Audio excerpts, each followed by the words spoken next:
Hi, my name is Ariana Fatal Samsung from grade 6 Aguinaldo and naniniwala akong kasabihang focus sa klase, wag sa kaklase. Hello, I'm Feichi Poblete, grade 6 Aguinaldo.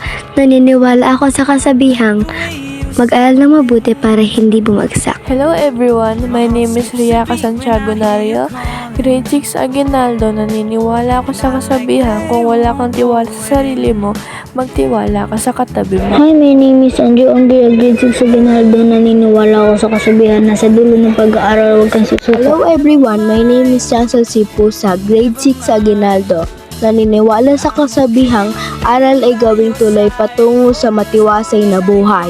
Hi, my name is Jan Aldrey B. Ultas, grade 6 Aguinaldo. Naniniwala ako sa kasabihang bawat butil ng bigas ay pawis ang katumbas. Ako nga pala si Erwin Sablito, grade 6 Aguinaldo. Naniniwala sa kasabihan ang pag-aaral ay gawing tulay patungo sa matiwasay na buhay. Rosalyn Perez Kian, mula sa grade 6 Aguinaldo, at ako ay naniniwala sa kasabihang ang hindi marunong lumingon sa pinanggalingan na hindi makakarating sa paroroon.